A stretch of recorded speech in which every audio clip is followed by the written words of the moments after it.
Now today we got another little 30-second teaser trailer for the Book of Boba Fett, where the only thing new in it, or at least the biggest thing new in it, was a brief look at Boba submerged in Bacta, which I guess explains what happened to his face or the scars on it, the ones we saw in Season 2 of The Mandalorian, but we don't see so much in the Book of Boba Fett footage.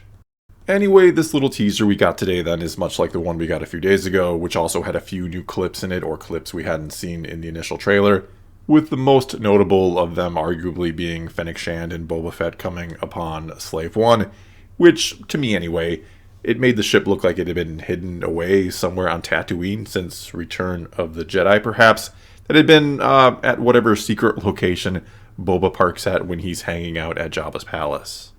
Though why he hasn't come for it before, keeping in mind this show will be set 5 years after Return of the Jedi, and yes, I realize that scene has to be a flashback to sometime during The Mandalorian. Anyway, how come he hasn't come for it before, and why has no one else found the ship and took it is a really good question, though hopefully that'll be answered in the series. Unless maybe, despite how it looks in the teaser, not that we got a really good look at it, but to me, again, it looks like it's been sitting there a while. Unless maybe Fennec Shand has had it all this time and brought it back after Boba, who she thought was dead, which is why she took it in the first place,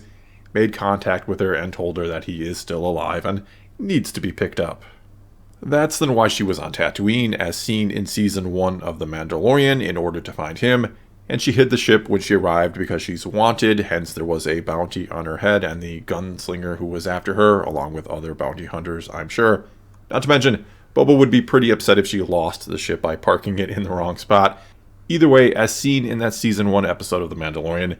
Boba ends up finding her and saving her life, rather than her finding him.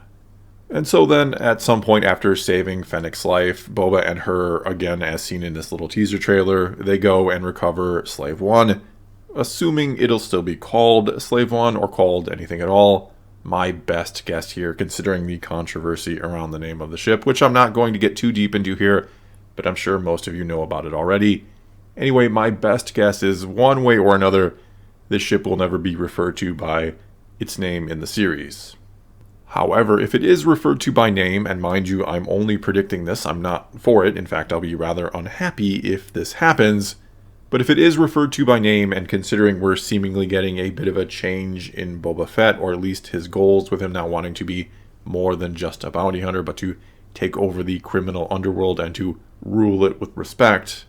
And so anyway, with all these changes he's making, what better time is there to rename your ship, to change it along with your new goals? And considering, as he mentions in one of these little teasers, that he was left for dead on the sands of Tatooine,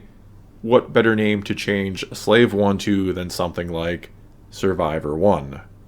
And again, that's just a prediction, not something I want to see happen. I think, like I said, there's a better chance that it just never gets mentioned at all in the series. The name, I mean, that they never call it anything at all other than Boba Fett's ship, or let's get back to the ship, that sort of thing. But something tells me they may go for something like this. There's just a lot of evidence that Disney really wants to rid themselves of the name Slave One, which I think is silly. It's the name of a fictional ship in a fictional story, not them in any way, shape, or form condoning slavery in the real world. Still, if they are hellbent on renaming this ship, I gotta figure that they believe the best way to do that is with a good reason in story, which I'm not saying it is a good reason, nor am I saying I like the name Survivor One. It's just something I came up with because I could see them going with something like that. Either way, I hope I'm dead wrong here. I hope they don't feel the need to change the name of Boba Fett's ship from Slave One to anything else, and if they really want to, just go ahead and not mention the name in the show, and I think everyone can be happy that way. Moving on from that, other than learning that the Book of Boba Fett will be 7 episodes long, 1 episode less than each of the first 2 seasons of The Mandalorian, I don't think there's much else to really look into in regards to either one of these 2 little teaser trailers, which is fine by me. As I said after the initial trailer dropped several weeks ago, which mind you probably only shows clips from the first episode just like these new teasers do, I like the idea of going into this show pretty much blind, or only really having a general feel for the tone of the series, rather than getting all sorts of major plot details spoiled in a trailer. I mean, I certainly understand a trailer's job is to convince people to watch the series, or the movie, or play the game, or whatever it might be, and or to generate as much hype as possible. But the thing is, Boba Fett is one of those characters that, in a way, has transcended and is just automatically going to draw attention and get excitement no matter what. And not just from the hardcore part of the fanbase, but from pretty much Star Wars fans on all levels. And so I think Lucasfilm and or Disney have been very smart here with the marketing for the Book of Boba Fett, giving us almost nothing, just teasing us with cool glimpses and knowing it's still going to be huge. Heck, even if all we'd gotten so far was a 10-second clip of him, I don't know, cleaning up and painting his armor, it probably would have still lit the internet on fire, and maybe in an odd way, even more so than what we have got, because sometimes less is more.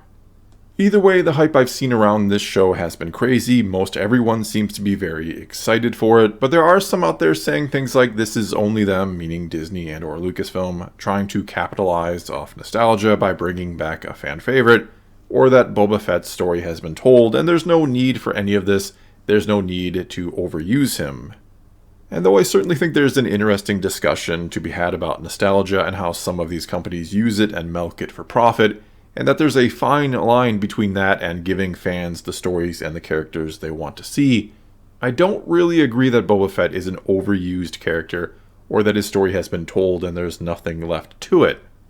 In fact, when you really think about the few places and how much we've seen the character, I'd say that, not counting the expanded universe, his story really hasn't been told, and that the Book of Boba Fett is a perfect name for the show because it seems like he's finally going to get a real story told about him. Though I do wonder if the name, Book of Boba Fett, is meant more to line up with how The Mandalorian called its episodes chapters, and that it's all part of some bigger plan to fit everything together for the eventual crossover series.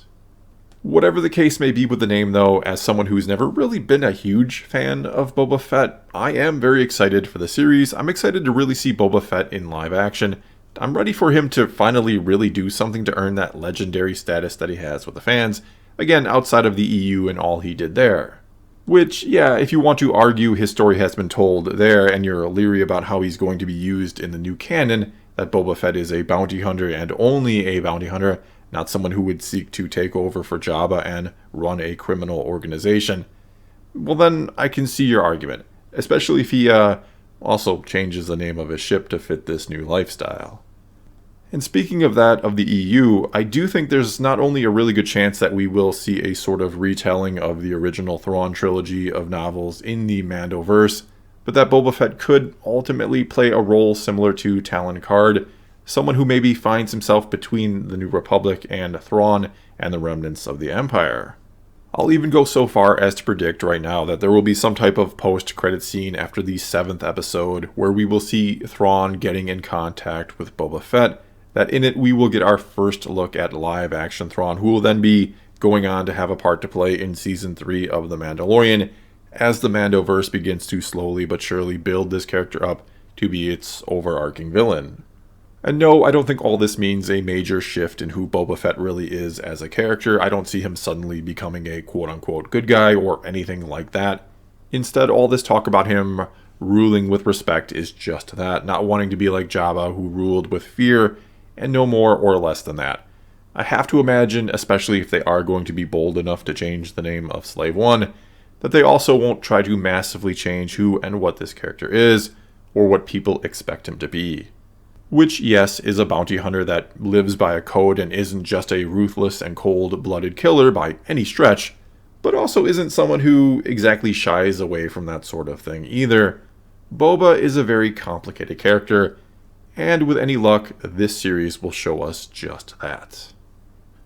Well, that's all I've got for you this time. Now it's your turn to tell me what you think. Will they change Slave's one name in this series? Will they maybe never mention it? Or will they maybe surprise us all and embrace the name? And what do you think about Boba Fett filling a role similar to Talon Karrde in the Thrawn trilogy? Would you like to see that, or would you like to see nothing like that? Whatever the case may be, leave a comment below and let's talk some Star Wars. And until next time, thanks for watching.